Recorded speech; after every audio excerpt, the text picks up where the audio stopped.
Hi crafty friends, it's Emily and I am sharing a fun technique today with some rub-on transfers from Simple Stories Boho Christmas line. They have all these really beautiful sayings and images, and then I also have some of their chipboard frames from the same Boho Christmas line from Simple Stories. So I'm going to walk you through all these frames. Obviously the frames we like to use for scrapbooking, but I did want to show you how to use this in a card. So I love this one with the green and how nice and big it is.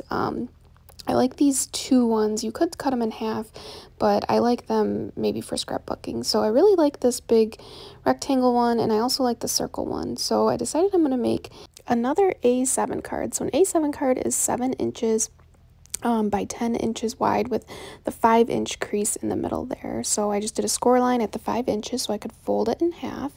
So this is a nice big card. It allows for this frame to fit perfectly. Pretty much I just have that edge of the tree there, but that's fine. And then the circle one would actually do well also. But today I think I'm going to focus on this green frame. I really like it. I love the light greens and pinks in this Boho Christmas collection. And so I'm just going to cut my cherry. This is some cherry acetate sheets. I'm going to just trim this down to my frame size. So it is on the back of my frame. I'm going to make a shaker card today. So I wanted to make a shaker, but I wanted to show you a really fun element using these rub-on transfers. So I'm not going to yet glue down my acetate sheet. I just want to show you these pretty rub-on transfers. Look how beautiful they are, and I'm actually going to put it directly on the acetate. I don't know if you knew this, but you can use rub-on transfers on acetate sheets, and I just think it's the coolest thing. It adds such a very neat effect. It looks like you almost like stamped the image on there or something. So I'm going to start here with my Ho Ho Ho. I really love these colors, and all the rub-on transfers and the one from Simple Stories comes with a little stick that you can rub it on with. And there you go. Look at that. How cool is that? So it's just kind of floating there, and you can't really, you cannot see, you know, any sort of remnants from the rub-on transfers. So here I really liked this Merry Christmas that was actually just below it. So I'm going to put this on. And the nice thing about rub-on transfers is that it's not really like a sticker where when you put it on it sticks. This, you can move it around before you rub it on to make sure you have it straight and you have it exactly where you want it. And the other good thing is that if you peel it up too quickly, like that one turned out great. That looks really beautiful, doesn't it? But if you peel it up and there's still some on there, you can just put it right back down in the same positioning and then keep rubbing, and it's not really going to ruin that effect. So if you've never used rub-on transfers before, it's a lot of fun, very easy. It works great on, you know, regular paper, usually plain flat cardstock. I would say textured cardstock is the only time I've ever had trouble with rub-on transfers. But here, this is all you do is you cut out whatever image you would prefer, and then you line it up, and it just creates this really pretty effect.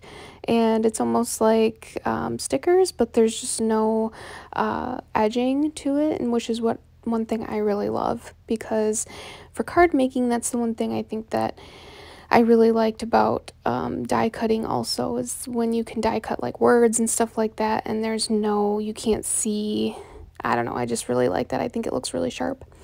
So here I'm just putting some tape adhesive on the back of my frame so I can adhere the front, my acetate, onto it. And I actually did the Ho Ho Ho and Merry Christmas a little crooked, but it's okay because my acetate is big enough that I can kind of move it a little bit so that it looks straight with the frame. So I would recommend probably putting my acetate down first and then doing the rub-on transfers. I think I was just a little hesitant because I haven't done this before. Look at how cool. So it's like a little window. Doesn't that look great?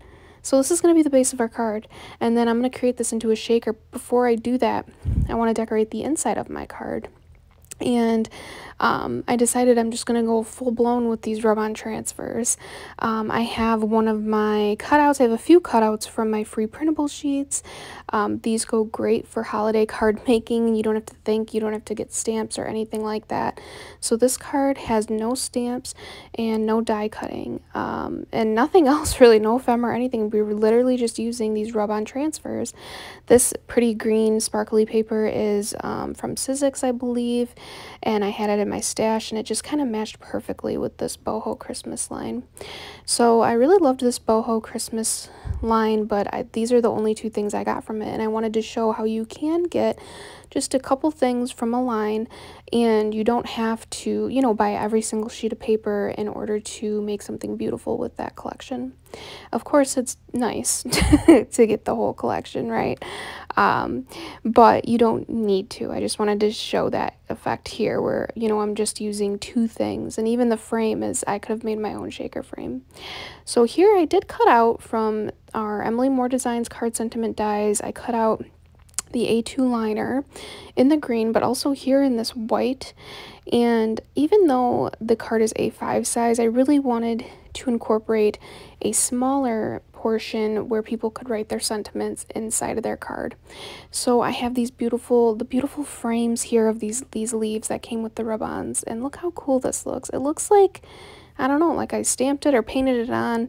It just looks really beautiful and clear. I think that's what I like also about rub-on transfers. It's just very crisp.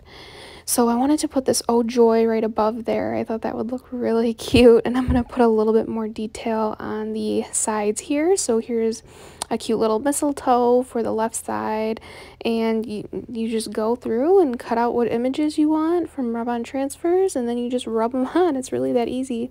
Sometimes I do like to use my finger on rub-on transfers because I feel the heat kind of helps with transferring the image if you're ever having issues. So that looks good. I just taped that down with some cherry tape. Looking good. I'm gonna continue on with my rub-ons. Look how great that looks, the Very Merry. So on this left side, I'm kind of doing more like a collage where I'm doing some images that will get covered up and are in the background, but I just wanted it to look like this was just one, you know, big piece of paper, almost like a pattern piece of paper, but I really was thinking collage type where you're just kind of getting hodgepodgey with it, and even if things get covered up, that's okay. So I'm just going to glue down my pretty green sparkly sheet here, and I know it's a little off from my page on this side, but I like it because I have the fa la la la. And then here's my free printables. Don't forget to grab those, you guys, and how cool does that look? So that's the inside of my card. So let's move on to the outside of my card. I'm trying to make sure I don't get anything on my acetate. But here I have some really pretty gems from Pinkfresh, and I'm going to put some cherry foam tape down.